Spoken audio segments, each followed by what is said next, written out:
you're a Bitcoin purist, and it's the best way to go, honestly, or you're leveraging. If you're going with a treasury company, you're leveraging. So to be real with you, I'm invested in the MicroStrategy products that are the heaviest levered with the intention to have the shortest time period possible. I have a mortgage, I've got student loans, I'm married, I have children, right? That's just a lot of responsibilities, and money is the answer to everything. It's not everything, but it's the answer to everything.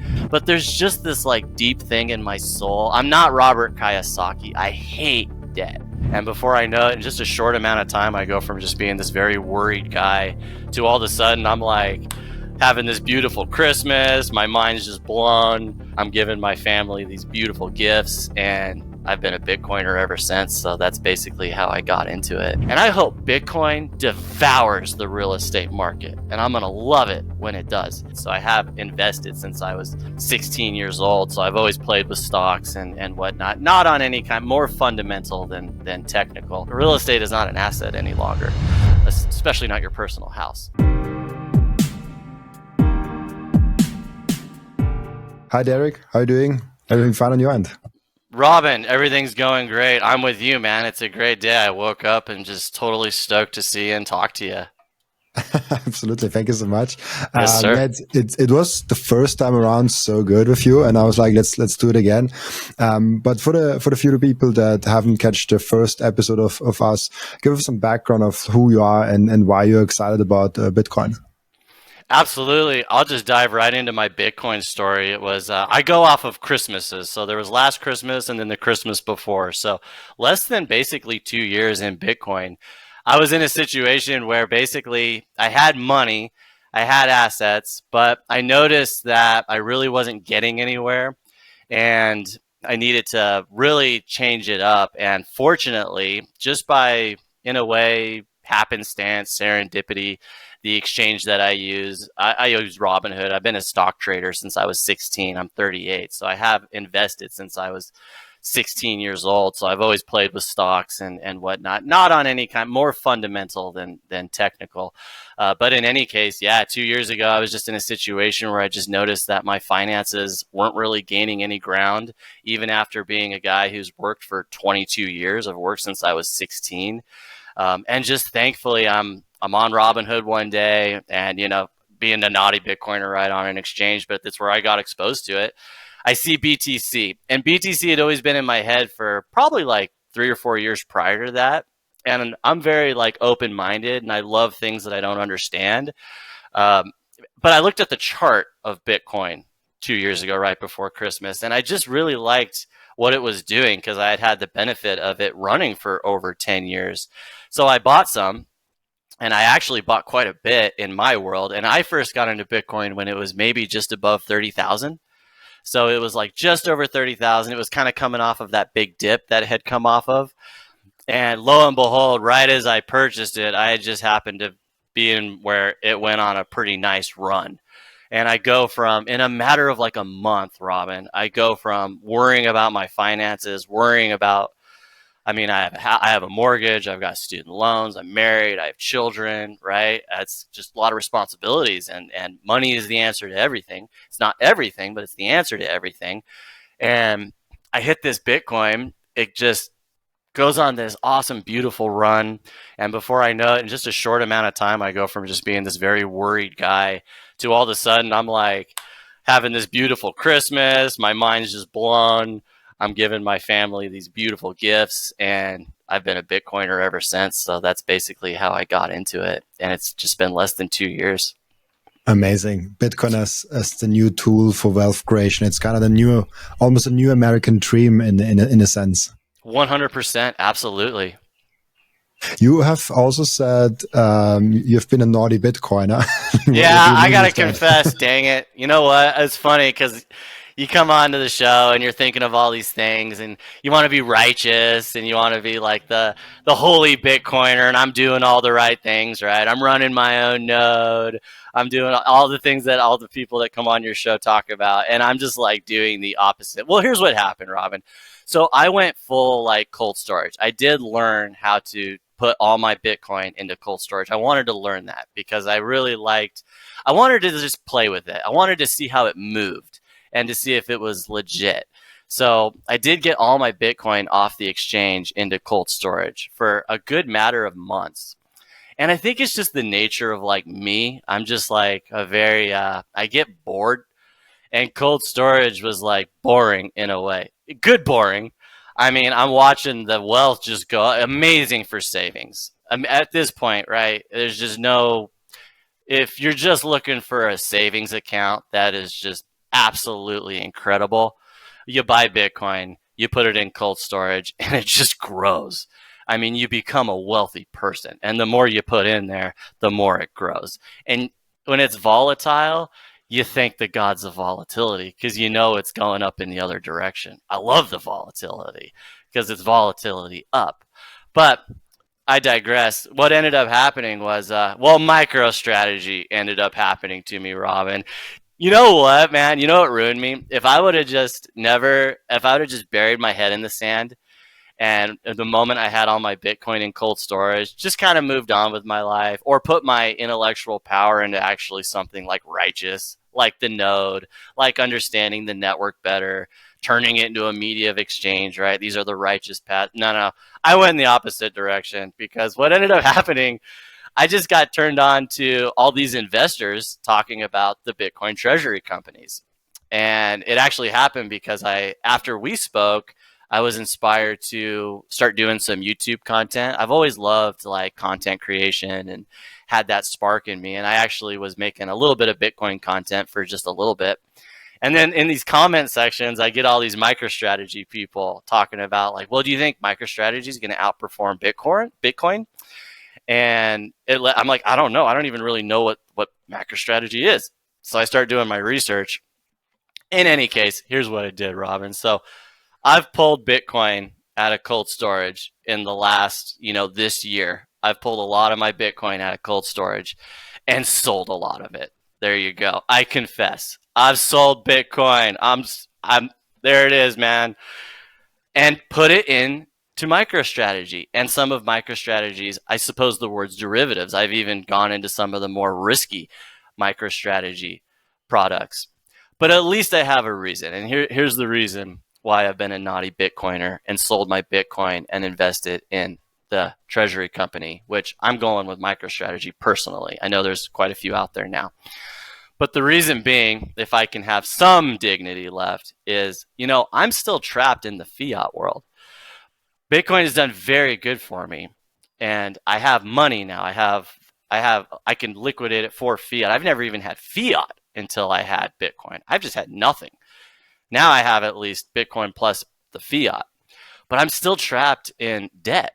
I have hundreds and thousands of dollars of debt through literally a mortgage and student loans. That's my entire debt, but those are huge debt traps. And I'm grateful for them because I'm raising a family. I love having a home, but I didn't have 360K just in my back pocket to throw towards the house. So I had to take out debt, right? And it's not debt that's it's not an asset. Your house is real estate is not an asset any longer, especially not your personal house. So I've got this huge fiat debt I need to take care of. And I'm a doctor, Robin, granted chiropractic, I'm a quack, but I have a bachelor's degree in human biology and I have a doctor's degree in chiropractic. And I'm grateful for those degrees because they've allowed me to, at least I work with the degree. I really feel for people who can't use their degrees. My degrees have given me work and very meaningful work as both first a chiropractor and then actually after chiropractic, a couple bad experiences with clinics I was working with led me to go to public education, all made possible because I'm educated. I'm able to raise a family because I have a house, and I'm able to do some of the things I've loved because I'm educated, and that has come at a cost of great fiat cost. So I digress. I have sold my Bitcoin and put that fiat into the treasury companies with the intention to run my fiat so high that I can just wipe out those debts, buy back into Bitcoin, and just take my happy butt right back to cold storage. And then, well, you say if you don't say something, if you actually intend to do it, but then go the more righteous path and actually start putting more time into being a proper Bitcoiner. But there's my confession. So you bought MicroStrategy to outperform Bitcoin. I think it's not a bad. I think it's not a bad thing. It's like a personal, like, you know, that obviously I personally prefer Bitcoin in self custody. I had Michael Saylor on my podcast. I was at the 100K party of Michael Saylor in his villa, and to this day, I never bought a MicroStrategy stock. So I feel like almost like I'm I'm the naughty MicroStrategy guy here that never bought. I could have easily bought something, but I just choose to always have everything in self custody, in cold storage. That's the way I roll. But I love that we have so many new options, because like 2017 people did the same thing, but they did it with altcoins.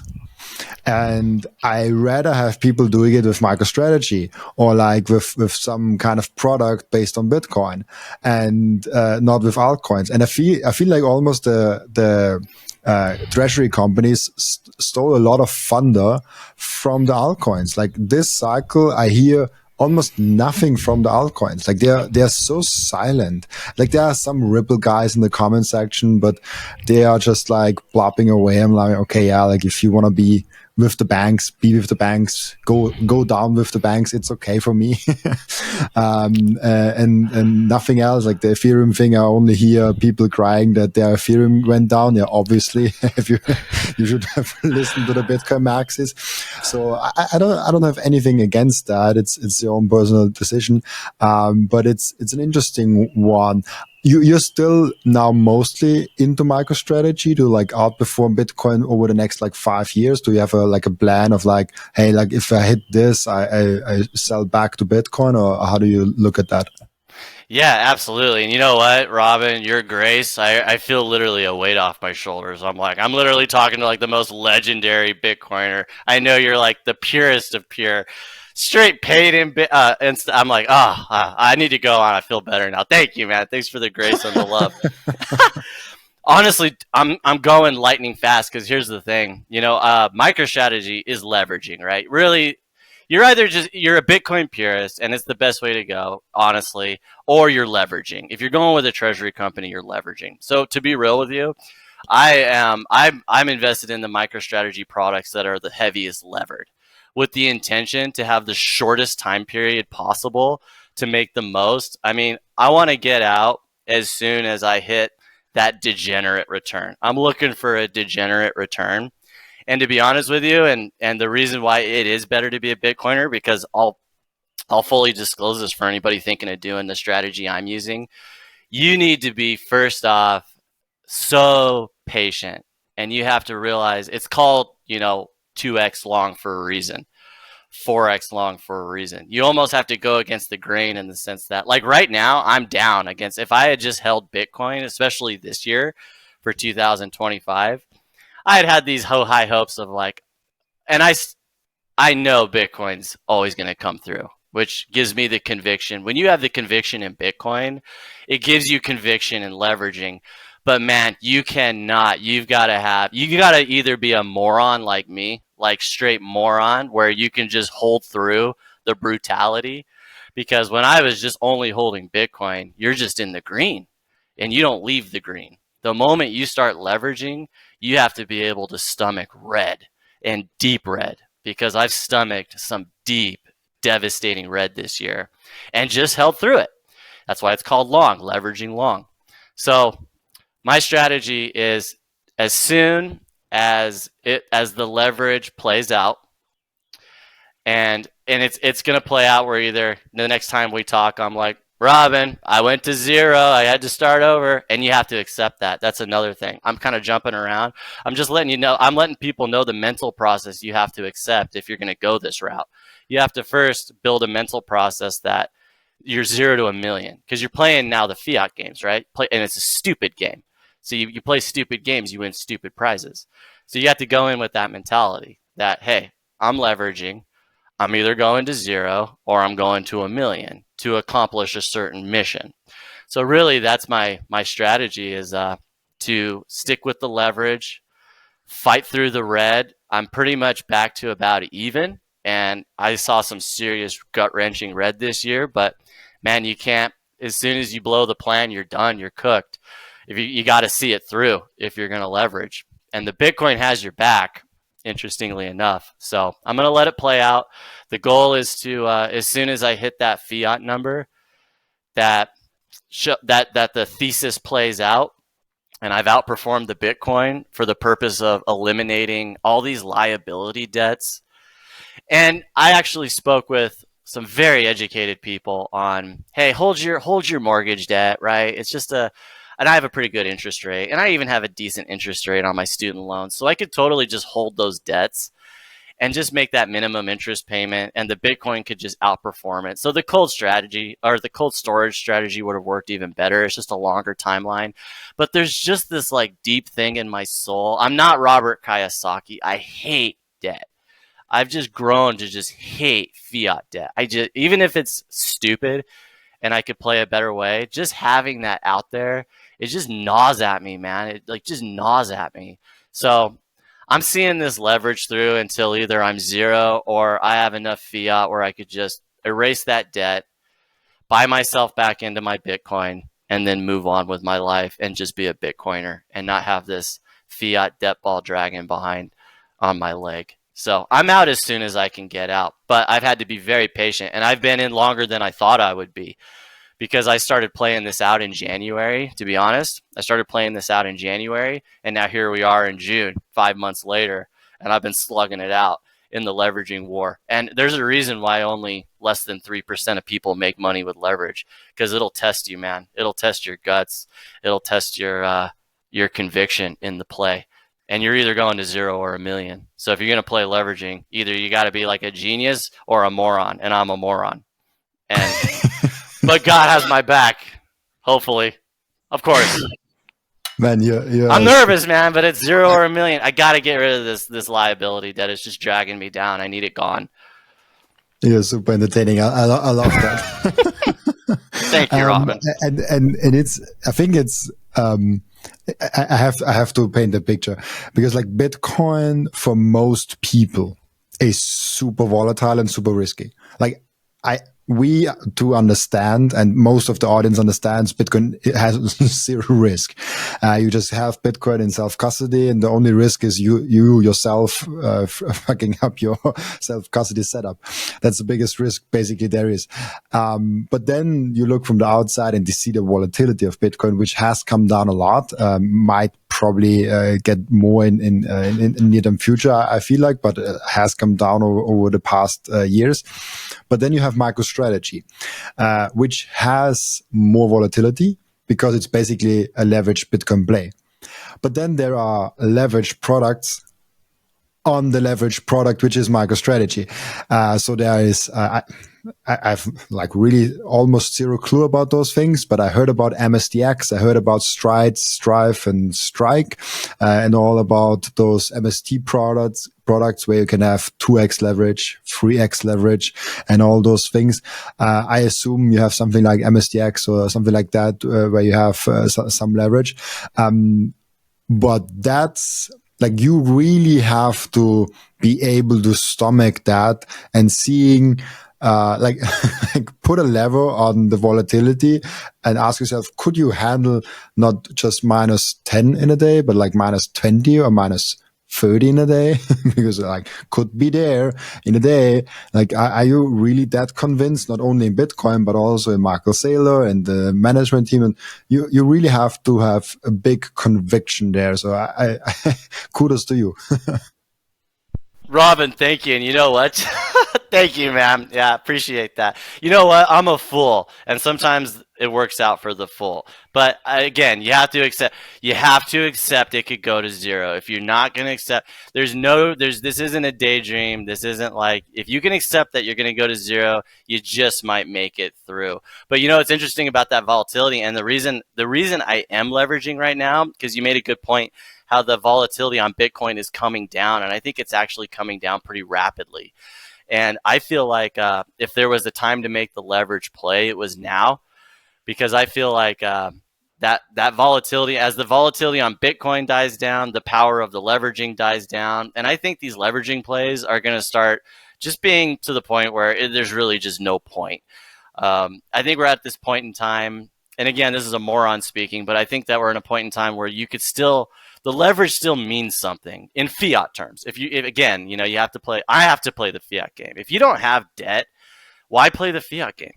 If you don't have debt, or maybe if you're someone playing debt, but if you're someone like me that doesn't know how to play with debt, like Robert Kiyosaki plays with debt, and debt to you is just a mortgage and student loans. If you don't have that, why play the game?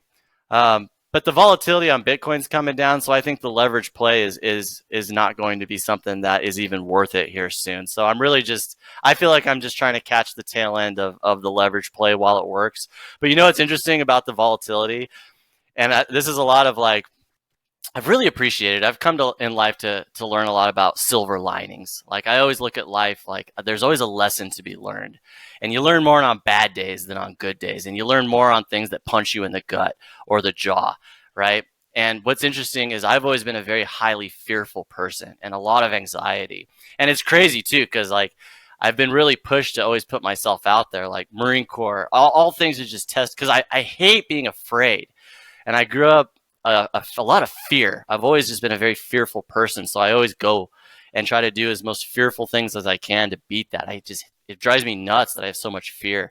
But Bitcoin, the volatility, learning to roll with that has made me, my character has made me such a less fearful person that yesterday, Robin, it wasn't quite yesterday, but just not too long ago, I literally was driving down the road and I was at this stop and this car accident happens.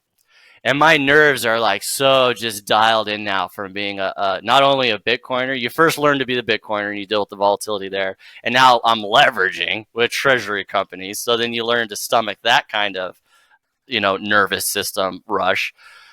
This car accident happens like right next to me. This guy, explosion. Like these cars, I should have been involved. The cars were literally coming at me like death, coming at me. And because my character has gotten so strong as a Bitcoiner, going through these ups and downs and just learning that, I guess the word is volatility, that I was like unfazed. I was unfazed. It's just made me a stronger person. That's an extreme story. But what I'm getting at is, man, it really builds your character, Robin. Like, I think anyone, you get, what is life, right? It's whatever you want it to be. But if you're looking for meaning, man, get into Bitcoin. It'll just build your character. It'll definitely build your toughness. It'll definitely give you guts. And you'll start just eyeing down anything that makes you afraid. You'll start eyeing it down more with a grin on your face instead of a panic. Instead of panic, you become more of an opportunist. You feel more just alive and less shook. When you're a Bitcoiner, it's a great time to be a Bitcoiner. It's a great time to be alive. It's almost a shame when the volatility's gone. It'll be beautiful because I think we'll transition into it being a better medium of exchange and all. When the volatility dies down, it'll be more beautiful because of all these things that need to play out, and the Bitcoin standard I think will happen. But man, during these times of volatility, it's a beautiful time to be involved in it. It just builds your character. There's some ramblings of a madman for you. That's super interesting, and I think I maybe never thought about that on the podcast. That Bitcoin obviously tests you volatility wise. Like obviously, when you have Bitcoin and you have to stomach the volatility, which is bad if you're not used to it. Seeing your wealth go up and down. Like if you have if you have one Bitcoin and this one Bitcoin is going up and down a few thousand euros, which it definitely does in dollars in a day, this means also you make and lose a few $1,000s a day, which can be quite nerve wracking if maybe you make, let's say, $3,000 a month and then your Bitcoin is going down $6,000. You basically lost 2 months right there. So this can be a very scary thing. But beyond even that, this is what forms a character. But beyond even that, your environment most likely calls you stupid. your environment most likely says, oh, like, why are you putting everything in Bitcoin? This additionally builds your character to be someone that goes against the mainstream in your inner circle, and even trying to get them to understand the other side, which also builds out your like sales things and like your like human knowledge and soft skill things. You get that, and there's so many interesting. And then obviously we have the whole thing that we a lot of the times talk on the podcast. You get to know about game theory, politics, and all the other things. But I think the character things are really interesting. We test out and create a character with Bitcoin because we're so early to this game.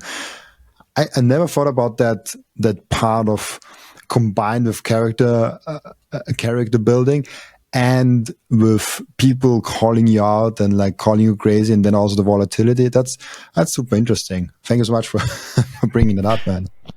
Yeah, thanks, Robin. Well, I appreciate you listening always. It's just been my experience because and it's cool because anytime I get to talk to you, I really do a lot of reflection on like, wow, why is it that I've never held a position longer than I've never gone long on anything. Why am I still in Bitcoin? And it's like, God, it is at the end of the day, that deeper character creation. It's like my grandpa used to tell me, like I was a big time, I wasn't big time, but I wrestled in high school, and he would always come, and anytime I'd lose, losses always test your character more, right? Like red days test your character more. Like you were saying, if you're making 3K a month, Bitcoin dips 6K, and all of a sudden you're down, 2 full months, 2 full pay cycles.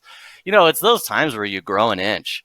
You grow an inch, and your character grows an inch. And I love the word volatility because it carries on to your whole life. I mean, I'm such a better risk taker now that I've been a Bitcoiner, and I understand now more of the nature of like existence, because Bitcoin's so pure. It's so pure. It's so like truthful. So whatever Bitcoin is doing is probably the closest to truth that you can kind of study. That's why some people get like really religious about it. Even I was kind of going there. I almost had to like stop myself and like go pick up my Bible again and be like, whoa, because I like Bitcoin is so much truth. It could draw a religion to it. And that's really so when whatever Bitcoin's doing, there's lessons to be learned, and the volatility has taught me that that's just existence, and that's risk taking. And maybe this kind of plays into something else. It made me realize there's like hunters and there's gatherers. So what was interesting about like, I think that a lot of people are either gatherers or they're hunters, and I think the best people for Bitcoiners are almost the gatherers because they can put it in cold storage, right? And it's just kind of like the gatherer, and the berries grow and the fruit grows, and it's like not low risk once you understand it. You're at the village and you're just growing your wealth, and it's calm. It kind of taught me that I have more of that like hunting in me. Like I need that risk. I need that edge. I need to go out and hunt that mammoth. And that's maybe why I'm even leveraging, right? Like I almost couldn't keep it in cold storage because I just couldn't be a gatherer. It taught me like who I am as really taught me who I am, like the hunter. I got to go out and slay the mammoth.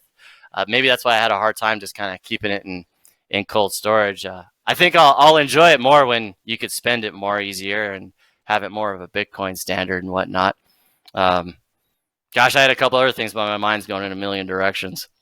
It's super interesting what Bitcoin makes with us, and how Bitcoin also forms society with the low time preference, all those things. But maybe like just briefly coming back to your plan, because I think it's really interesting. So you basically have the plan of like, okay, paying down the debt, and as soon as you hit that, you're like going back in cold storage and kind of trying to use Bitcoin just, I guess, to retire on it and like to build a family wealth and generational wealth in there, which is an interesting mindset of having, hey, like I have this house and the student debt, and I want to pay that down because I hate debt so much. So I'm taking this one risky bet to get that done, and then I'm going on to the path of having Bitcoin in cold storage and do it, how you said, like the righteous path. I think there's like, there's probably not a one thing like as the righteous path, but if there would be, that would probably be the righteous path. Do you also think about the thing beyond that of like, hey, like I want to accumulate that many Bitcoin, and then my family can kind of rely on that one. Then we also have the house, which is also interesting, owning real estate as a Bitcoiner, because you just like know how the comparison between the real estate asset and the Bitcoin asset is. How do you look at those things? Yeah, 100%, Robin. And before I forget, my ADHD brain takes me away. But on the real estate thing, I tell you what, I'm gonna be a little offensive here. I wouldn't be offended if the housing market crashed. In fact, I almost want it to be honest with you. I am like, I'm gonna take a little bit of a. I really have. I've worked with a lot of young people over the last being a public school teacher, even as a chiropractor, and it just like kind of pisses me off that young people can't get into a house that they feel like they own. Um, here's the thing: real estate was great when it was 50 years ago, and people weren't making that much money. But you could take out a 30-year mortgage on your house, and it was an asset because at the time that was the Bitcoin of the time, and they made their money, and that's great. But now it's turned into something where only the elite few can have it. We're wiping out families in America because I can speak fully. And this is, if I'm a normal guy, I could feel like I'm a normal guy. I literally have normal IQ. I'm the average. I'm the 95% average. I'm not an outlier. So that tells me as a family man that most people would be happy raising a family in their own house, not having to deal with a landlord, not having to deal with somebody breathing down their neck. There's just something beautiful about just having your own little piece of earth to raise your family on. It's not an investment. I'm not looking to make money on it. I want everyone to have that possibility for them. And the truth is just that's gone. And that's gone because real estate's being treated like an investment, or has become an investment where everybody has to rent, or you're going to have to deal with these outrageous prices.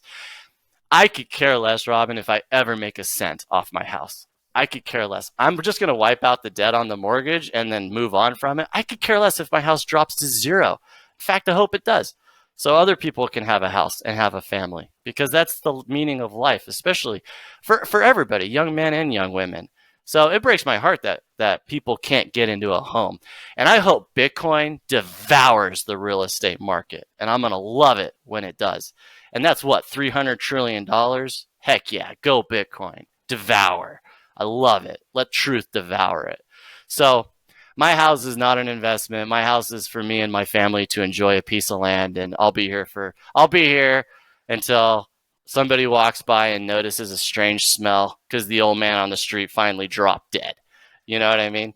So I'm not looking to make any money off my house. In fact, I want everybody to be able to have a house. So crash the whole thing. Go Bitcoin. Take that $300 trillion or however much it is, and let everybody have a freaking home and to raise a family in. There's that. As for long term, Robin, I aspire to be you, man. I mean, you're my inspiration. I haven't put nearly the time needed into being a genuine, actual Bitcoiner. Just putting your Bitcoin in cold storage and walking away from it. What is that, right? What is that? It's a savings account. It's a savings account. There's so much more to that. There's so much more to that. I could never just do that because it's just not me. I need more. I need this as a medium of exchange. I need to get paid in Bitcoin. I need this to be my full standard, right? And I'm not there yet. I haven't even touched that yet. That'll be a conversation for the future, God willing, with you. I would love that. I'm not there yet. I still got to take care of this. I still playing the stupid fiat game. But when I'm done with that, long term is to be a Bitcoiner, a real Bitcoiner. Not a normie, not some moron like I am right now. I aspire to be a real Bitcoiner. And my kids will know Bitcoin, absolutely. And I'm actually happy that I have kids because they're smart. Because kids and young people are so freaking intelligent. My children will blow me out of the water on Bitcoin. Because as soon as they're able to comprehend more, they're just little right now. But as soon as they're able to actually comprehend what this is, I know that they're going to be my teacher. So that's really what I'm looking to do, is be more like you, be more like true Bitcoiners out there, where this is the new standard. And I'm far from it. But that's the idea. And I already know, just my heart just tells me that I don't need to worry about a world like that, because I know it's as close to truth as possible. It'll be as close to righteousness and truth as it is under that world. I didn't look it up before. I should have should have let AI run through our last transcript. But I remember some David and Goliath story with like new Bitcoiners and OG Bitcoiners. If do you remember that correctly? This was with you, right? Yes, yes, good call. Yeah, that was my gosh, I was, reading through the Old Testament when I first got into Bitcoin, so like my brain was like making all these connections. Yeah, I love that one. That's a good one, Robin. Some people got really offended. I actually made a video on that. Some people lit me up on it, and they had good points. They had good points. When you start mixing religion with Bitcoin, it can get offensive. So it kind of humbled me. But to strip it down objectively, for sure, I was using the comparison how David basically, it's both sides, right? Because Goliath's armor was actually the money of the time. His armor was shekels, which was either bronze or silver, one or the other. But it kind of gave you a peek into history how he was known as such a great warrior because the more battles he survived, the more money he gained, and he would just melt it down and add on to his armor. I was the analogy there thinking, if you want to be Goliath, you get into Bitcoin. I'm less than 2 years, Robin, and I went from a brokey to now I'm watching my net worth. I'm playing. I got to be careful because I don't want somebody coming here and knocking me over the head and thinking that I'm some.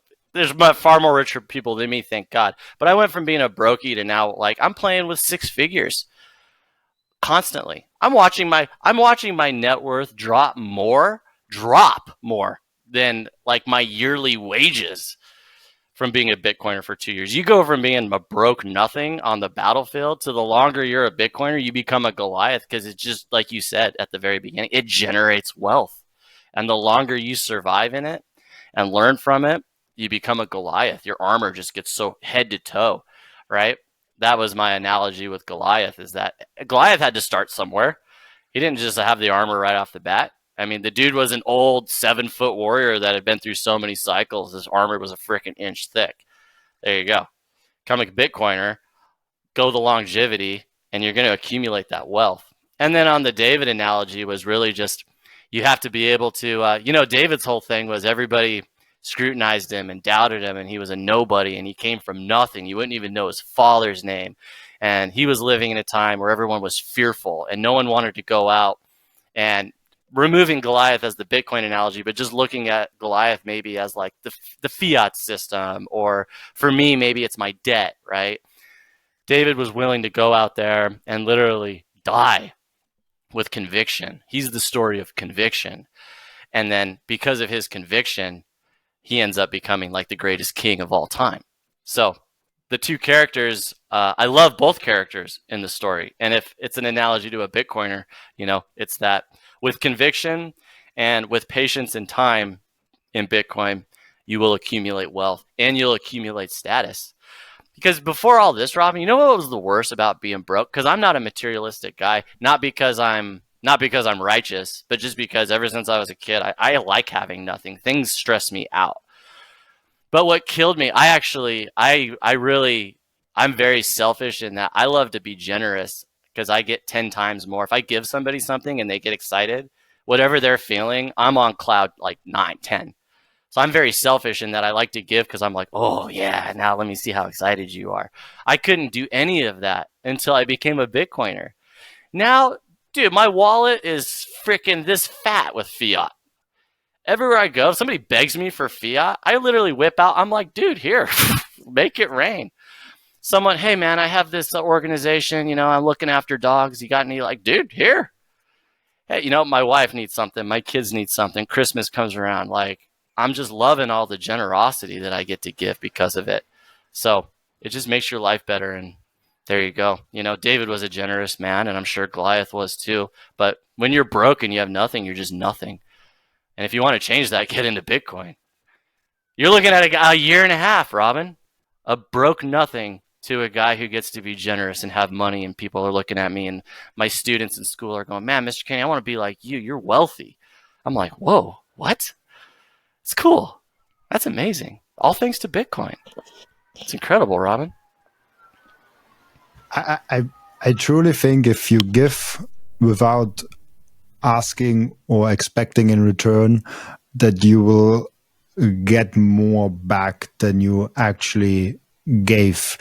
There's some unwritten rule, I think, somewhere in the universe where this is true. And you might not see how you got it back or how you get it back, but you definitely do. It's every time I opt for love and generosity, things get better. Things just magically work out in a better way. And I'm very non-spiritual. I'm not even religious. I'm not at all those things. But there's some weirdness with human beings that if you see someone that gives just without any expectations, like if you give something and you have even the smallest expectation to give something back, you did not really give anything. you just gave him an obligation to give you something back. That's like truly giving something just because you think he might benefit from that without any expectation back. I think this is really it's probably even like a good move to do. But if you do it as a move, then you're also not doing it just out of givingness. So like it's really hard to give without without expectations. I just want to throw that out because I also never said that on the podcast, but it's very true. It was true in my short little life, this 26 years I'm on Earth. But it's generosity, like actually giving. It lights people up. It's something really good, and people really notice if you mean it or not. Like if you just give it to give, or if you give it to receive something, that there's a huge difference there. Yeah, 100%, Robin. I mean, we're talking because of I received that from you. I was a commenter on a video of yours, right? Have me on your show, man. I just was like watching your videos. I just liked you because you're this young guy. You were like cool. I'm like, dude, let me go on the show. And I straight commented you. And what did you do? You gave. And you gave. And now look at us, 2 years later. So you do live that. I love it, man, because I love when I read the Bible, I read it non-religiously. I was determined to read it non-religiously and just objective. And it's interesting because I'm actually on the book of Matthew right now. And just reading like the story of Jesus, just again, I always try to put my mind in a non-religious mindset because I do better with my mental construct does better religiously. When I get away from it, I realize a very degenerate type of person where I can be like pure evil. And I almost need to construct the religious mindset to keep me like, I need that. No, be good, be righteous. I need that slap. There are people, some of the best people I know are basically you. They're like non-religious. I call them, you're not religious, but you're already God's person. I've met so many people like you. It's interesting. One of my best friends in chiropractic school, just like you, non-religious. My own wife, non-religious. And they're just the best people. But what I realize is I'm like, you're not religious because you're already just naturally like God already speaks through you in a weird way. Whereas me, and if you look at all of Jesus' disciples, they're the worst of the worst. They're all murderers and rapists and they're the terrible people. They're the religious people. They're me. That's me. I'm a religious person. I need it because otherwise I'm a terrible person. But before I get too off track, Jesus goes up on this mountain in the book of Matthew. It's beautiful, dude. He goes up on this mountain and literally lays out like 3 or 4 things that are just solid. And one of them is everything you just said, Robin, that you came to without probably ever reading the book of Matthew. When it came to giving, Jesus said that exact same thing. He said, give and don't let anybody see it. That's how he said it. Don't let anybody see you give. Just give and don't expect anything in return. Give and don't take anything in return. And if no one sees it, you're blessed. That's the thing. And I think you made such a good point because when you give, there's plenty of times you give and then no one sees it. And you might think to yourself, your animal instinct, right? Because I think humans have 2 brains. You have the animal brain and you have the God brain. The God brain is like the self-conscious brain. Just the regular conscious brain that regulates all your drives is your animal brain. Your animal brain always wants that reward system. I gave, now I return, right? And plus, give me more plus. Need survival, need food, need water, need shelter. Man, when you give and no one sees and if it happens by you didn't want it to happen, you gave and you just didn't get any recognition even when you wanted it. I'm learning to take a step and embrace your mindset right there and realize you just received a blessing. And make no mistake, it's coming back. It might not be tomorrow, might not be in this lifetime, but it's coming back. So anytime you give, and I'm practicing what you just said, I'm in the process of practicing that. It's hard, like you said. It's so hard not to have expectations when you give, right? When you put the tip in, but you wait for the person to come back so they can see it. That's been my thing. I've been practicing. If I go somewhere and like the little tip, it's like when they walk away, I'm going to put it in. And then so I have to, and then, oh man, when I do that, I literally, my gut hurts because I'm like, oh, I wanted them to see it. If they don't see it, if you give and they don't see it, man, listen to Robin, man, you just got blessed. It's way better than when you get that little recognition. Oh, they saw it. Oh, thank you. I gave you $10. The bigger blessing is when they turn their back, you put it in and they never saw it. You got 10x. That's a 10x blessing right there for sure. 100%. I want to show you something. It's so freaking funny. I think you might like it. I will see if there is. Do I find that thing? Otherwise, I will just describe it. I don't find it. Basically, it was a scene in Seinfeld, and I'm a big Seinfeld fan. Like, it's a very old series. I think I don't know if a lot of people even know it, but it's an old series, and I love it. It was there before I was born. But I discovered it and I'm absolutely in love with that series, Seinfeld. And there's this episode where George wants to tip the guy from the Gazzole, where he gets a Gazzole, and he's kind of waiting for him to see it, and then he dropped it in, and he almost saw it, but like he looked away, and then he went away, and then George was like, oh, like shit, like I want him to see, so he grabbed it out again, and then the guy saw him grabbing the money out of the dip jar. It's an hilarious scene, but that's how humans actually work. Like they really want to have as desperately as possible this like, oh, like, see here, I'm a good guy. I tipped you. You should see that. You should say thank you. You should be grateful for that. It's like, no, like if you really want to tip him when he's not looking. He's looking away, then you should put it in tip jar. But that's not how human works. Like that's how, and it's not a lot. Like if you, I don't know, like what you put in there, like you buy good, like a pizza for $10, you might put in like $5. That's already a lot. Like two euros or whatever your currency is. So it's all about like almost nothing in the bigger relation to it. But it's the intent of how you do it. And it's probably hard to actually do it without him looking, because like most in the restaurants, for example, you basically have to tell him what the tip is. So it's not even possible to tip without it. But it's just an interesting small episode. The episode name, I just saw it, the calzone and the bottle deposit, I think is the name. If someone wants to look it up. So it's a really fun one. Seinfeld's a masterpiece, Robin. I'm so happy that someone still watches. I love that show is still surviving into the younger generation. That's great, man. Oh, I grew up on Seinfeld. I love it. I've seen that scene. Oh, magnificent show. But it's such a good point, right? I mean, they hit up on all those like social norms. It was a comedy that pushed kind of the narrative and made you question things. And that's one of them, right? Like George Costanza, the character, was very animal-like. He was very visceral. He was all about those feedback loops, right?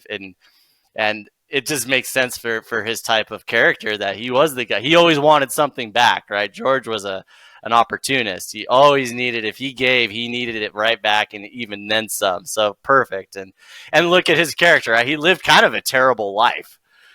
His character, the way he was, by demonstration of how he behaved with the tip, that was his whole character. And the man had a pretty terrible life and pretty bad fortune for the most part. I found it. I will quickly put it up on screen. I would love for people to see that. It's so far outside of the topic, but we should explore that quickly together.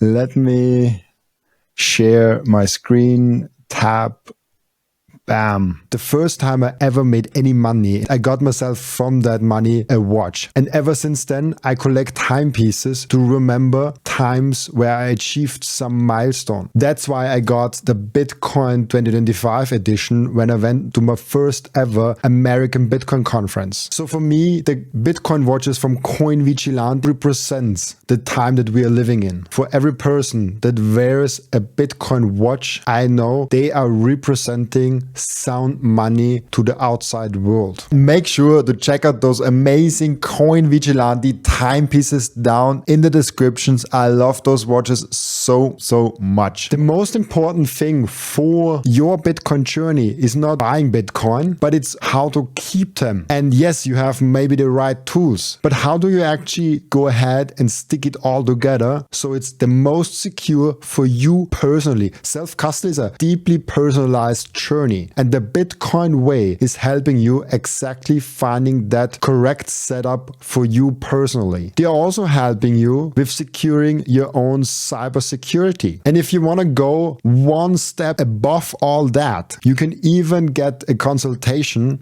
for a Plan B residency. Go to thebitcoinway.com/Robin and you will get a 30-minute free consultation. I know how big of a hurdle it can be to have self-custody, but it's so freaking important to make that first step. We have to make sure it's as easy and simple as possible. And that's exactly what BitBox did. BitBox created the simplest and the easiest hardware wallet to use to get into self-custody. So get yourself a BitBox down from the link in the description. And when you use code Robin, you even get a 5% discount.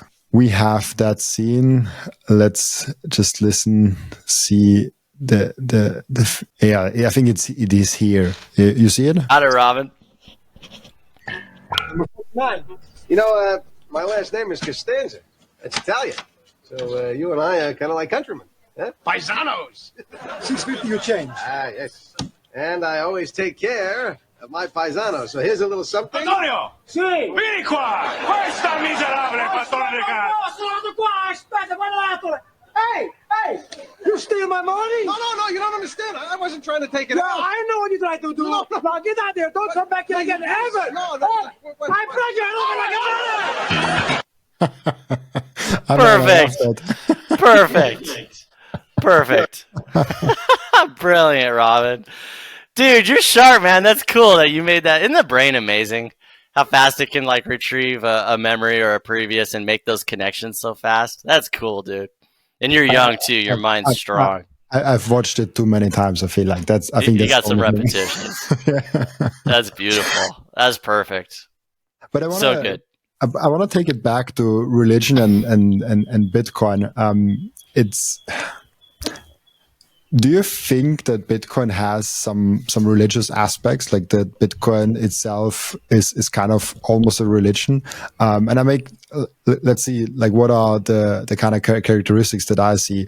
We have in many different cities in Europe now statues of Satoshis. We have a very strong community that really holds together and has like this common belief, even though they come from very different backgrounds and very different beliefs otherwise. But like there's one set that they really believe in with the strong money and the sovereignty. We have Bitcoin celebrations, let's call it Bitcoin Prague, Bitcoin Vegas, like all those get-togethers where we kind of come together and celebrate Bitcoin together. We even have like smaller monthly meetups and always, depending on where you are, like this weekly meetups where we read the gospel of Bitcoin to each other, kind of. We don't have a Bible, but we have many different Bitcoin books, and you could put that together and read from the Michael Seyr, like you read from the like the Matthew Lusiak, the Fiat Food, and like there's many different. You could put a Bitcoin Bible together in like one big one and like make, I don't know, like a 2,000 site page where you have all the Bitcoin articles in there. So when you look at all those things, do do you feel like Bitcoin might actually be a way, because it's so fundamental to our lives, even like more than just money, or are we just in like crazy phase right now? No, you're not crazy face, Robin. And honestly, as you describe it, right, you see the joy it brings out in your face as you talk about these meetings, as these readings, this community, right? Like, really, what at its fundamental is religion. And in my opinion, and this is just based on like most of my experience being with like a Christian religion, is like you have basically three things. One, you have a miracle, a very scarce miracle, right? Like the reason Christians are like myself are so intensely religiously for Christ is because there's that miracle. A man who died and was resurrected. It's a miracle. Bitcoin's a miracle. Literally just comes out of nowhere.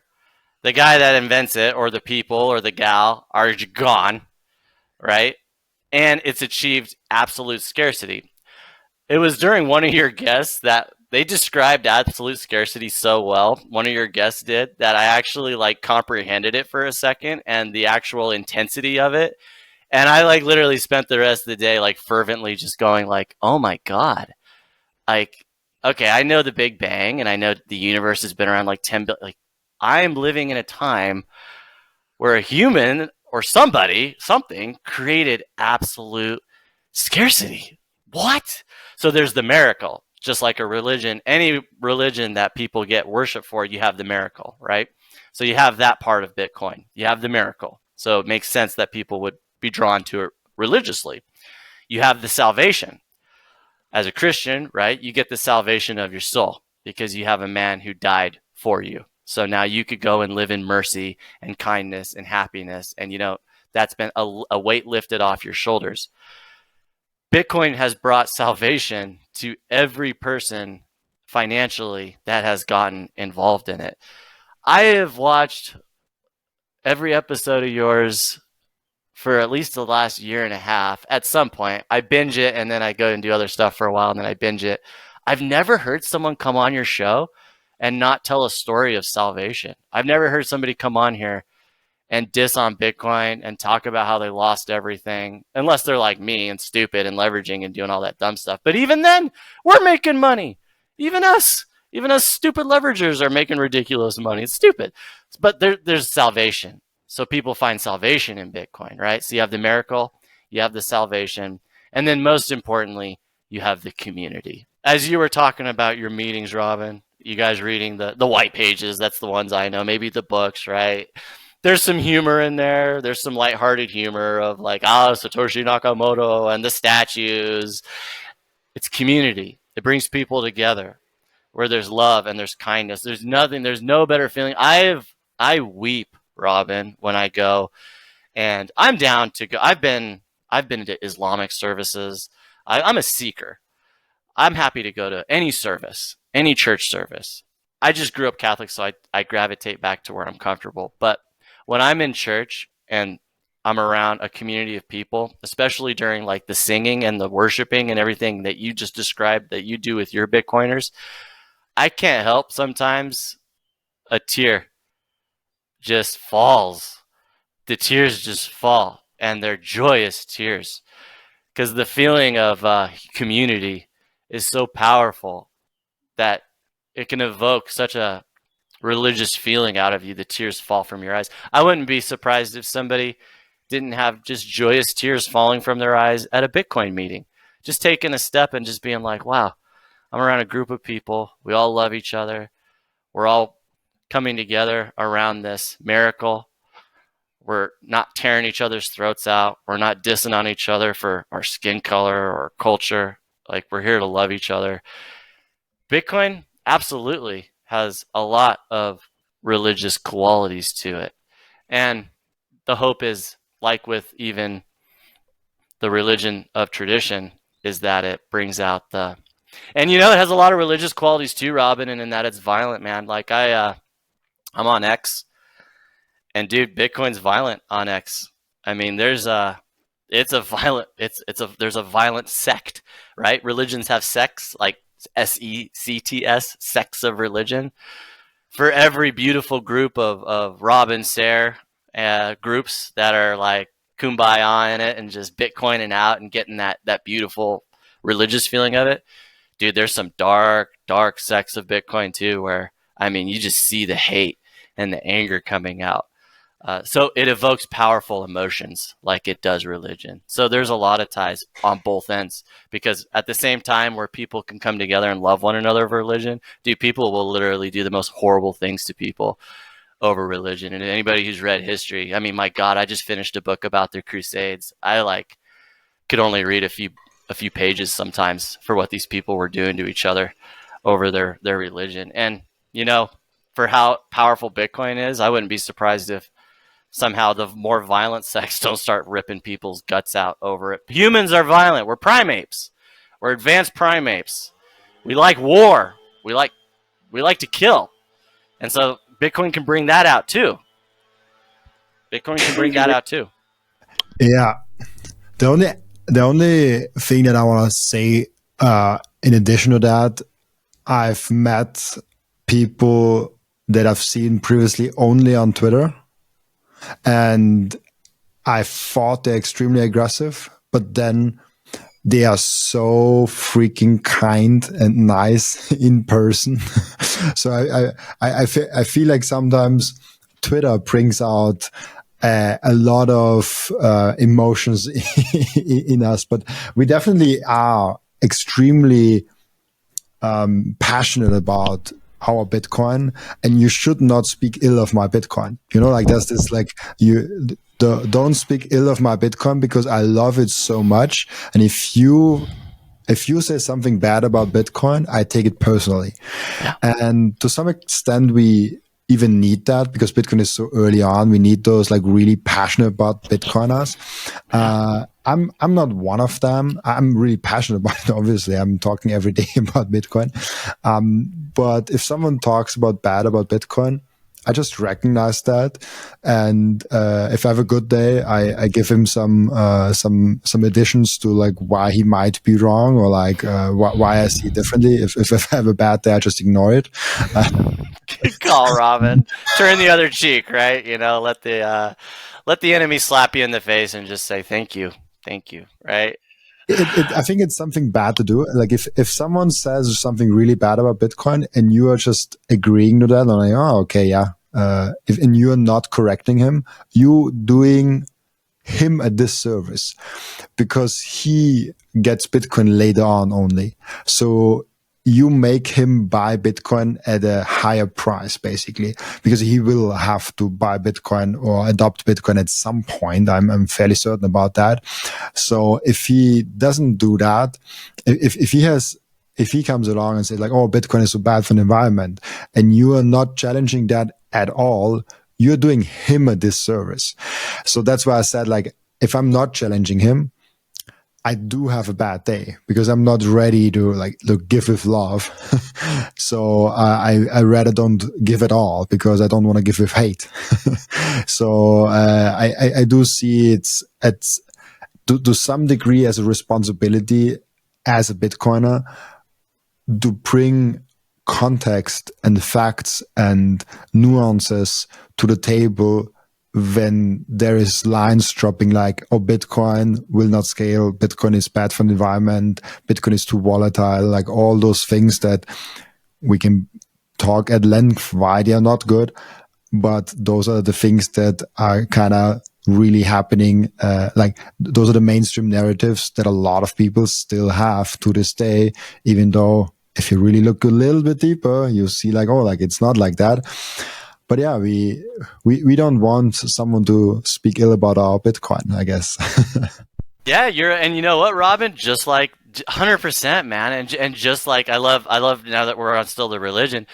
Religion has missionaries, right? I mean, and missionaries that are quite literally willing to die for their beliefs. That's also another factor of a religion. You get these missionaries that are man, they are willing to go down. I mean, you had the early, in many ways, there's a lot of analogies, because if you were an early Christian missionary, you were quite literally, in a way, offended if somebody wasn't trying to understand your message, because just like you're trying to save somebody's financial well-being, dude, if you don't get this, you're screwed. Like you realize this is the direction we're moving in, and if you're not getting it right here, right now, you're damned. You are literally damned. Like, I'm trying to do you a favor by you understanding this. You're a missionary trying to save people's financial souls, or their future well-being through your Bitcoin missionary. It's the same with the early Christians, right? I mean, they had such strong conviction. They were literally like, I will get eaten by lions in coliseums before I don't back up this message. And I am offended if you talk about my Lord this way, because I need your soul to be saved. I mean, that was just their mentality. They had that intense conviction of, they do take it personal. They do take it serious. If, hey, you diss on Bitcoin around Robin Seyr, man, you're going to strike a chord. The guy's a missionary. He's convicted. And again, it's because he's trying to save you. So, yeah, it's an interesting conversation, Robin, and it can offend some people, and at the same time, me personally, I think it's cool. I love it. I think it's just another part of being a human being, and it's a bigger, more adds on to the human experience. And I'm certainly all in on the Bitcoin. Whether I'm doing my strategy right now, it's not as pure, it's not as righteous, but I'm all in, man, and I appreciate that. Kind of like what you were just saying, you're really trying to drive home the message because you're trying to save people. I'm really grateful that I just typically happen to be an open-minded person. But I remember I did see you with Robin, or you with Michael Saylor. That was a big episode for me. That was like one of the first times I really started understanding that this was something that I really needed to get into, and that was kind of a moment of salvation. So, but you're a missionary, Robin. You're a Bitcoin missionary. You're willing. Would you die for it? Would you die for Bitcoin? That's an interesting question. Depends on on the situation, I guess. Because I'm willing to die financially for it. Like there's this moment when Bitcoin went from 69K to, what was it, 16 or 15K, something like that. I was totally ready to ride it to zero. I was like, I'm in it. If it goes to zero, I'm in it. I'm happy that I've learned so much from Bitcoin. If all my wealth that I have now in there goes to zero, and this is the financial energy that I had to pay for those lessons to be in Bitcoin, then be it. Yeah. So I don't know if I'm willing to die for Bitcoin physically. I don't know what situation would force me to in such a thing. If Robin, you have to sacrifice yourself, otherwise Bitcoin will fail. I don't know how this will look, but I'm willing to die financially for it. I'm not selling my Bitcoin. I live on a Bitcoin standard, and I'm 100% certain that there will be drawbacks. There will be 50%, 60%, maybe even 80% drawbacks in a matter of months, half years, whatever. Bitcoin will test you, and Bitcoin will see where are you in your conviction story, because a lot of people sold at 20K, 18K, 16K. They were like, okay, Bitcoin is done. It went down from 70K to 20K. It's over. I get out. And then they look back at the price 1 year later and they're like, oh shit, it's 112K. I should have sticked with it. I should have doubled down, not sold. And it's all about the conviction. Those people who are patient enough, those people who are long in there and have the conviction, those who are the ones to benefit, and those who sell and just go out completely out of Bitcoin, those will be punished long term. Not like you did not sell Bitcoin. You kind of opted in for a double leverage play. So you doubled down on your conviction that you call it in the beginning selling Bitcoin, but I wouldn't call it selling Bitcoin. You just opted in for a different product around Bitcoin. It's an interesting way to look at it. But you said something, I think before we started recording, you said that Bitcoin let you to start new things. What was that? Yeah, thank you, Robin. I appreciate that. And again, thank you for being so gracious with my Bitcoin play. Again, I needed this, man. I knew you'd make me feel better. I tell you what, so I've been teaching public school the last 3 years, and I loved it. I really did. I taught science. I got to be around young people. I love being around these young students just exploding with creativity. Um, but I've been an employee for 22 years. I've been an employee for 22 years. I started working at 16. I'm 38 years old. And, now that I've been a Bitcoiner and now that I have some wealth, that's given me a sense of, first, all those character attributes I talked about, of which I would name 3. Bitcoin has taught me patience, fearlessness, and open-mindedness. Those 3 things: fearlessness, patience, and open-mindedness. You keep those 3 things, you're a straight assassin. That's like the Bitcoin assassin's code. All the best assassins are patient, fearless, and open-minded, right? And I got to tell you that as much as I loved being a public school teacher, just the nature of being an employee, I almost feel like you can't be an employee anymore once you become a Bitcoiner.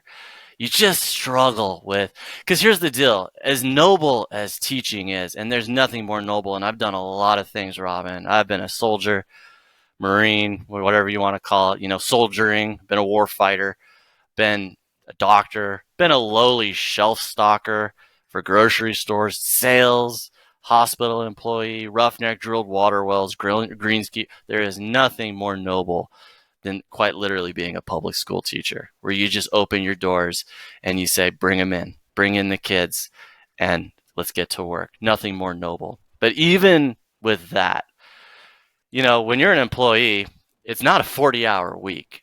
It's a 60-hour week. Because to be an employee, you got to get up 2 hours early to get ready. You got to cool down 2 hours after. You got your 8-hour workday. It's a 60-hour week. So 40 hours, you're getting paid for 40 hours. You're working 60 hours, and then you're getting paid $1,000 every 2 weeks. And you can't do that as a Bitcoiner. It won't allow you to do it anymore. It won't allow you to do it anymore. But I was almost at a confliction because I couldn't be an employee anymore. And my soul just wasn't allowed. I was literally like just dragging myself to work as an employee. My soul was just like, man, this just isn't us anymore. But at the same time, you can get so conditioned in a certain routine. I mean, when you've been an employee for 22 years, it's just what you do. You get up, you go to work, you work your shift, right? You get paid every 2 weeks. Maybe you get your benefits, you get your this, you get your that. It's so hard to break Newton's first law, right? Object in motion stays in motion, object at rest stays at rest. We'll try to change a routine that you've got 22 years of momentum in. You've literally got to stop it, turn it around, and then gain momentum in another direction. It's brutal to do. And that's just Newton's first law. It's incredibly hard to do. And I wouldn't have been able to do it if it wasn't for those lessons in Bitcoin of the patience, the fearlessness, and the open-mindedness. And a lot of it too was, one thing that the students taught me was they love social media, and I'm an open-minded guy. A lot of it frustrates the older teachers. They get real mad if the students are playing on the phone and exploring the phone.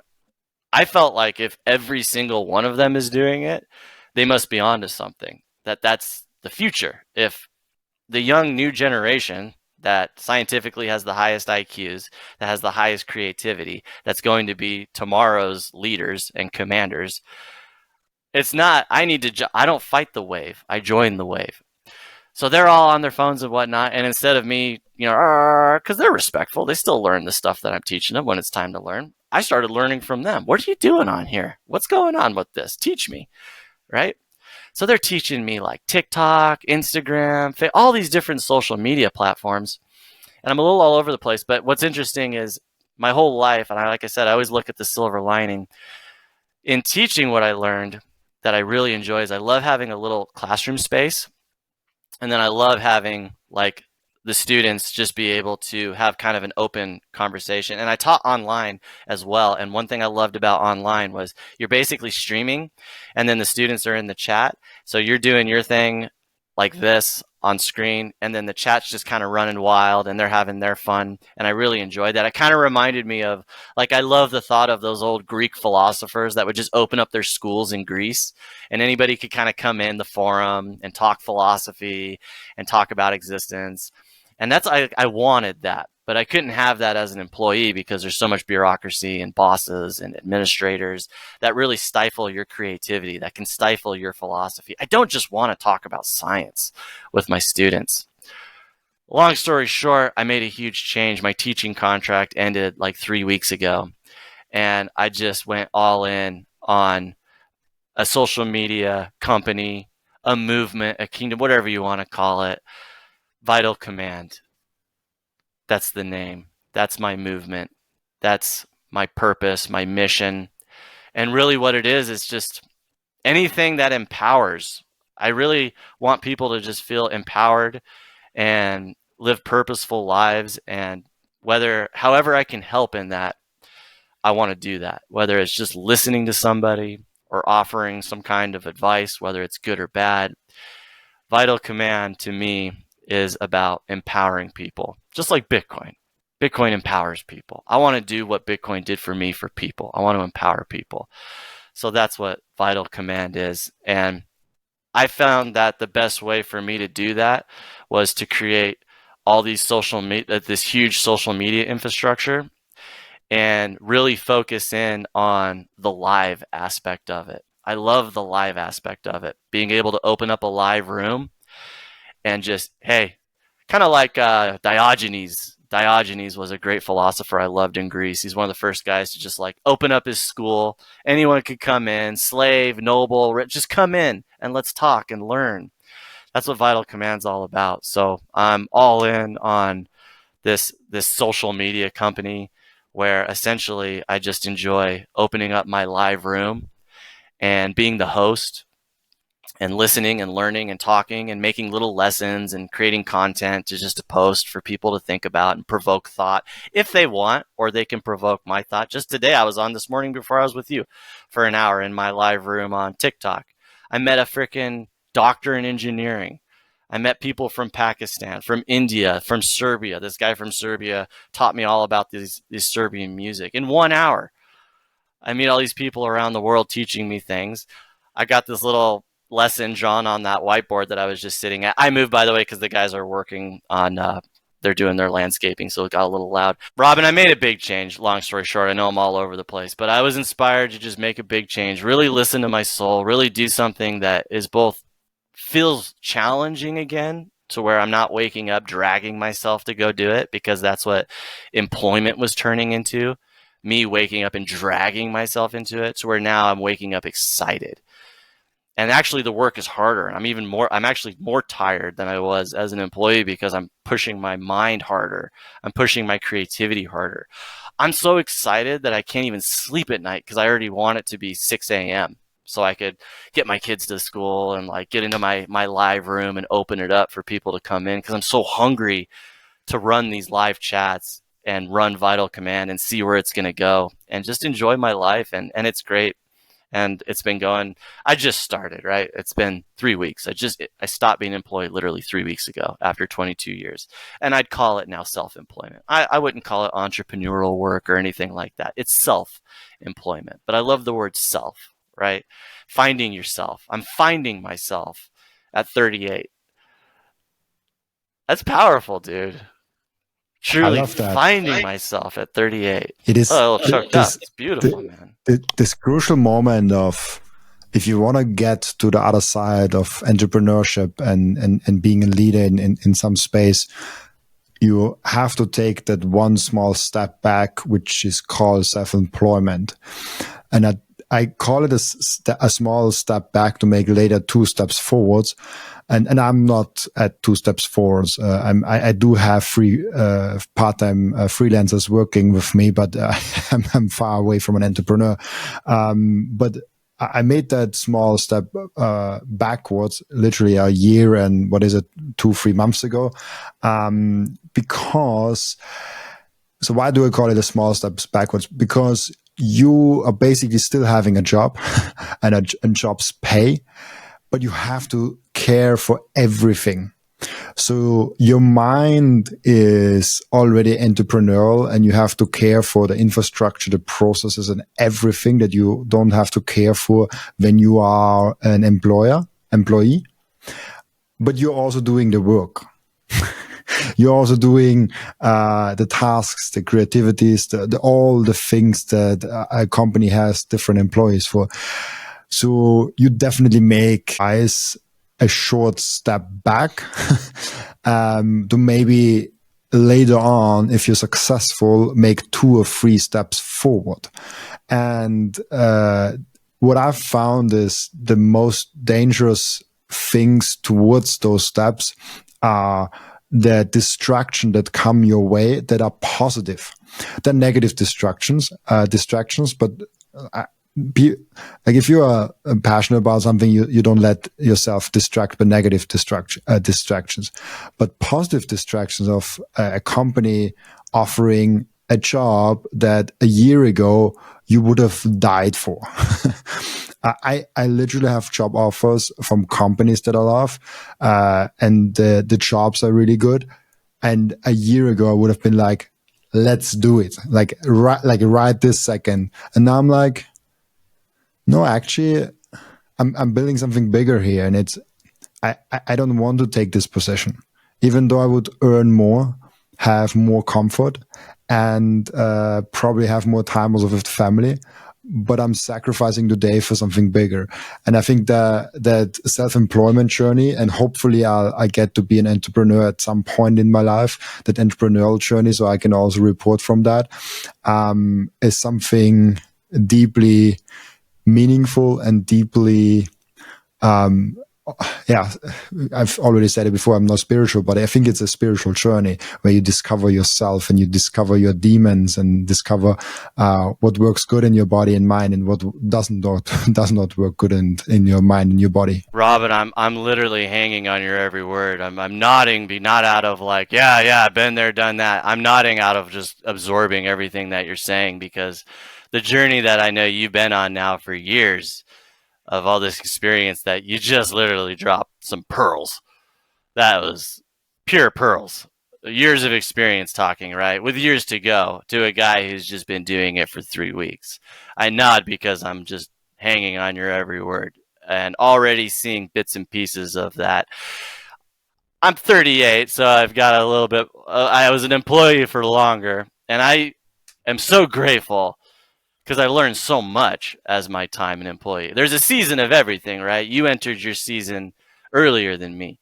I'm coming into the season now, and the life is just seasons. So I'm in the now, just entering the season of the self, that what you just described. I'm just coming into that season, and you talking about it as the wizard, as the guy is more years into that season. I just hang on your every word. But it's interesting because I've already seen little samples of that, especially like you said, the positive stuff. One of my things that I post to is LinkedIn, right? And I post all my content to LinkedIn for fun. And again, everything you said, I mean, just a year ago, I would have killed to get these position offers as like a life coach, a life strategist, all these companies that are happy to hire people who will sit down with people online, pay them 6 figures to work with like people like that, basically like what I'm doing in my live chat room, working on empowering people and learning from people and just inspiring and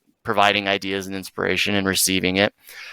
Getting these like job offers right away because of these people looking at the content on LinkedIn and like, dude, we'll hire you. Why don't you just do what you're doing with us as our employee, and we'll pay you well. And it's like, damn, where was all this like a year or two ago when I was in the employee mindset? So you're Nostra Robin, man. No, instead of Nostradamus, straight Nostra Robin. That was beautiful. Thank you, Robin. Thank you for your wisdom. That's cool. You're I was meant to be here today. I'll keep an eye out on everything you just said. Thanks for the pearls.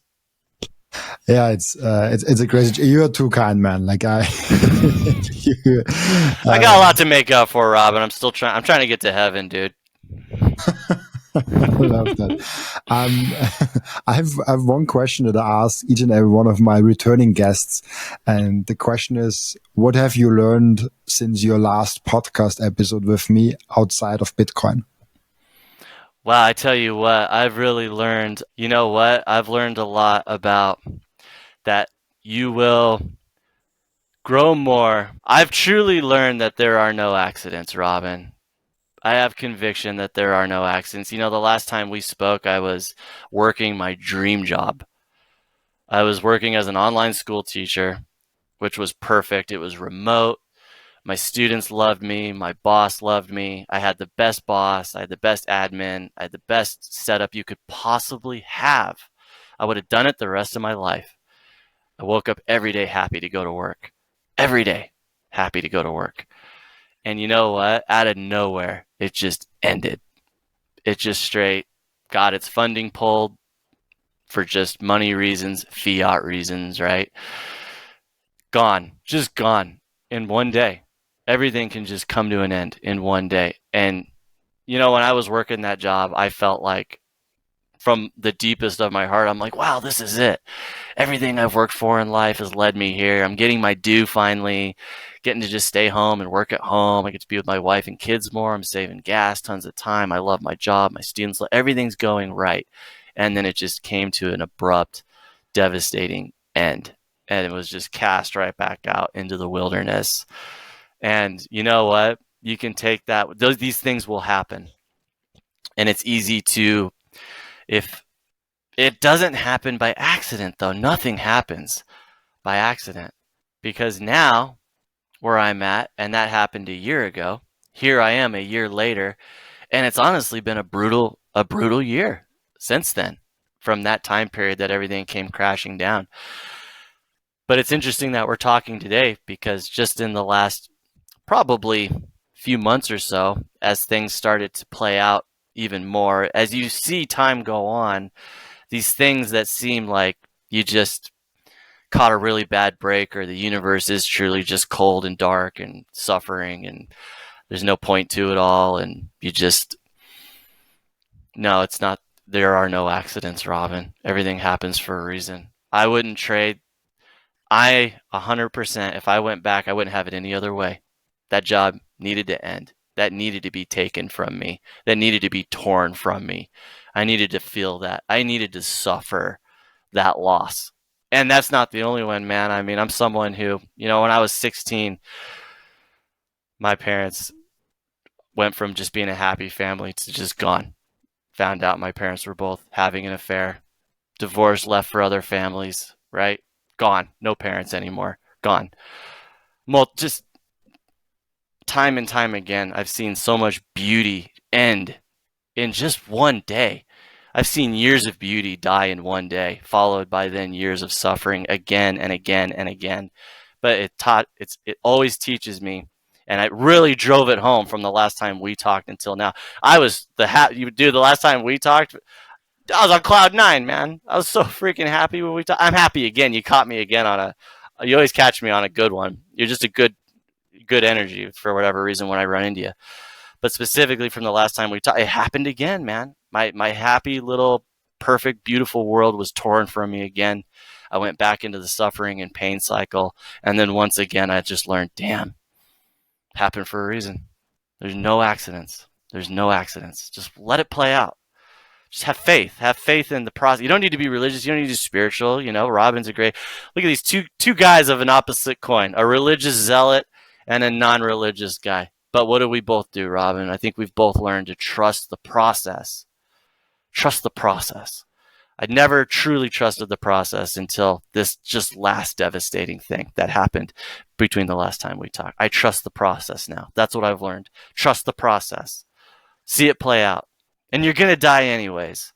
Don't be too bitter about it. You're going to die anyways. It's okay. Trust the process. Everything happens for a reason. There are no accidents. When was this when your parents kind of cheated on each other? Yeah, dude. Oh my God. Yeah. Well, maybe a different channel and a different content. I was 16. Yeah. Had literally just the happiest little, typical upbringing, man. Just good, beautiful parents that were hard asses because they needed to be. And, my dad taught me to hunt and fish and fight and kill and all the things you ought to teach a young man. And mom taught me all the ways that taught me everything a young man should learn. Great parents, living in a nice neighborhood, a nice house. And, one day I get this text on my phone, my dad's saying my mom's a cheater. I get this text from my mom saying my dad's a cheater, and I'm just blown away. And next thing I know, literally within 24 hours, My mom's with a new family, my dad's with a new family, and they're gone. And it's just that fast. And all of a sudden, that was it. I was on my own. 24 hours, dude. And you got a text? Text. Oh, gosh. On a Nokia. This was back when like Nokia was like the, whoa, you got a Nokia for texting? Yeah. And I don't judge them, Robin. You know, that taught me a lot about you don't judge people, and not judging your parents and realizing they're just people just like you, and people make mistakes. And, you know, I've since gone on to do far more horrible things than anything my parents have ever done. It's really relieved me of a lot of judgment of them. And I think they texted me because they couldn't look me in the eye and tell me. So I don't judge them for that. It's probably hard to look me in the eye and tell me that. But things, you know, when you're high up on, and stay humble, I guess, right? When you're on top of the world and everything's going your way, man, dude, drop to your knees. Just drop to your knees. And if you're not religious, find a way to be humble and just say thank you, and just know that it can all come to it. That everything comes to an end sooner or later. So just always keep that in the back of your mind, especially when you're riding a high, especially when times are good. When times are good, man, be so freaking grateful if you can. And it's just 24 hours, 1 hour, 2 hours. Heck, last week, that car accident I told you about, I could be dead.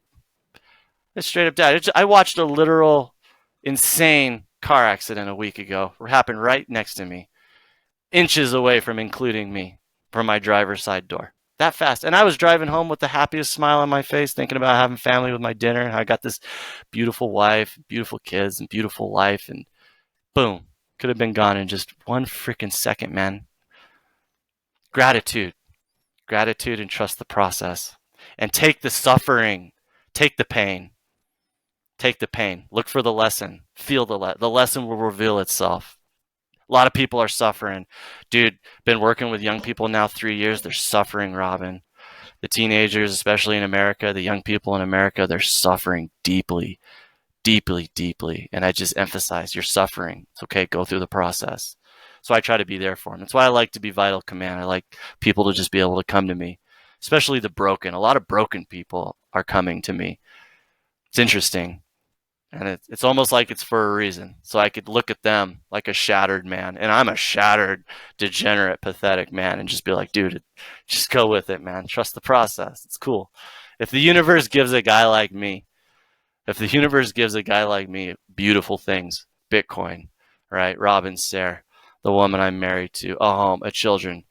If the universe gives a guy like me, and I come from cutthroats and scoundrels, I come from bad dudes, Robin. If the universe rewards a guy like me, it will reward anyone. You just gotta hang in there, trust the process, take the suffering. Man. That's beautiful. Wow, I love that. There's many different questions, but I'm fascinated mostly by how both parents at the same time kind of like cheat on each other, and that's amazing me, because like I only heard stories where like one is like a little bit more the initiator and cheats, but it's interesting, and also those shattering moments where. And gratitude is an interesting one, where I had it only once in my life, and I cannot tell the story without revealing personal things about another person, so I would never do that. But basically, I had a person that was very close to me. I met her, and she was crying, and I thought like, and then I had an idea what happened, and I was like, oh shit, what should I say? Like, how can I comfort her?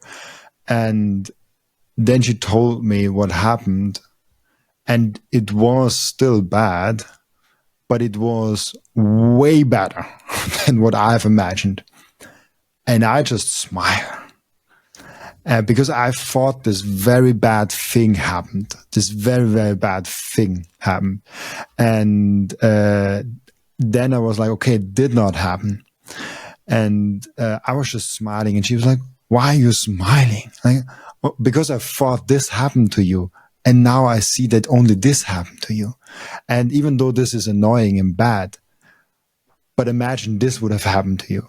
And she's like, oh shit, yeah, true. I guess this did not happen to me, and I guess today is really good. So gratitude is actually, imagining something really bad happen. Like imagine you go to the doctor today and he tells you have cancer and most likely you have 4 months to live. Now come back to reality and imagine that this actually that's not the thing. So you actually don't have it. So you can be grateful that you can normally breathe. And even, let's say even if you have gotten today the message of you have cancer and you actually have a very small chance of surviving the next year, even then you can say, hey, I'm grateful that I'm still alive. I could also, on the way to the doctor, die in a car accident. So like gratitude, that's a weird thing with gratitude because you can be very grateful for things that haven't happened to you or things that have happened to you. And I guess that's and we always forget the things we have accomplished and how good our lives actually are because we are so overwhelmed. Yeah, you are transforming my Bitcoin podcast into something else. It goes both ways, Robin. Do we play off each other? 100%. And yeah, for real. And I think the experience you had with that young lady is perspective too, right? Like it could always be worse. I think that is gratitude, or a component of it is certainly perspective. I listen to a lot of Alan Watts. I'll do quick on this one, but he said something cool about how, like, I think this explains a lot of violence, right? If you look at like the blood under a microscopic level, it's just literally microorganisms just chewing the hell out of each other. Like within your own body is just microorganisms chewing the absolute hell out of each other, ripping each other apart. It's a devastating war going on in you throughout your whole body. If that's your only perspective, you would think that this world was literally like like the D&D worlds where it's an evil deity ruling it, if your only perspective was at the molecular level. But when you zoom out, and then here we are, you and I, sitting, talking about these beautiful things, being kind and peaceful with one another. To think that on a molecular level right now is just a war raging on inside both of us. At this current moment, there are just millions, billions of trillions of microorganisms dying horribly inside of your body as we speak. But as you zoom out, there's peace and beauty and zen. And then you can just keep doing that. Here we are on Earth, chewing the hell out of each other, cutting each other's throats, tearing each other apart. Zoom out. You can't just zoom out. There's got to be harmony. That always plays out. Zoom out. There's harmony and zen on a higher level, and onward and onward and onward. Perspective, 100%. You nailed it, man. Perspective. There's a great end routine that we do in the podcast where the previous guest is asking a question for the next guest without knowing who the next guest is, and it might fit nicely, but it might also not fit nicely in this conversation. What keeps you up at night in Bitcoin? Oh man, no, that's a perfect question. Gosh, well, right now, just the excitement. Oh my God. I mean, I spend way too many nights on my phone just watching the charts, especially when we talked about, right, the leveraging and whatnot. So yeah, you want to be up at night all night, go ahead and get yourself into some leveraging situations and you'll be like, oh man, oh my God, it can become an obsession. It's almost better to put your stuff in cold storage so you can go think about other things, and if you can do that. But yeah, there is great obsession right now with the leveraging play that keeps me up at night, mostly through excitement. And because every day there's something new I learn about Bitcoin. So it's beautiful, really. But Bitcoin keeps me up plenty of nights thinking about my own play on the individual level, thinking about what the future will hold, thinking about all the different things that I will explore in Bitcoin, all the different technology, the layer 2 stuff, the nodes, the future, the Bitcoin standard. Bitcoin will steal your sleep. Bitcoin steals plenty of my sleep. So, and for lots of different reasons. That's a great question from that guest. And when you're a Bitcoiner, man, you'll lose some sleep, but you'll lose it from excitement because you just you don't want to miss anything, right? You don't want to miss one move. You don't want to miss nothing. Yeah, it's like you get this Bitcoin send, but also like there's so much going on that's like excites you. It's a weird, it's what a time to be alive. I think that's kind of summarizing everything. Yeah. Thank you so much, Derek. For it has been a real pleasure having you on the podcast again. It's really really nice. Before I let you go, where can people find you? Where can people find the Vital Command? Thank you, Robin. And as always, like I said last time, I'm just happy if people keep up with Robin, Seyr. This guy's changed my life. I'm just happy if people devote their energy to keeping up with your podcast, keep the conviction, get that financial salvation. Always. Where can you find me? Vital Command. Literally, if you type that in, TikTok, Instagram, Facebook, Rumble, Clapper, even Red No. I try to get on as much as I can. I create a lot of short content. If you were really looking for a very personal experience, I do a morning TikTok live. Arizona time around, usually I'm on 7:30 Arizona time. So if you're looking to get a more personal experience or just drop by and say hi and, say whatever you got to say, that would be a more personal experience. So if you're just looking to find the content, any social media platform you're on, type in Vital Command, see if I'm there. But if you're looking for the more personal sesh, you could catch me on TikTok, Vital Command. Really cool. Thank you so much, Derek, for being such a gracious guest on my show. And also thank you so much for everyone that is watching and listening, for joining us today. As always, I'll be back tomorrow with another episode. Bye-bye.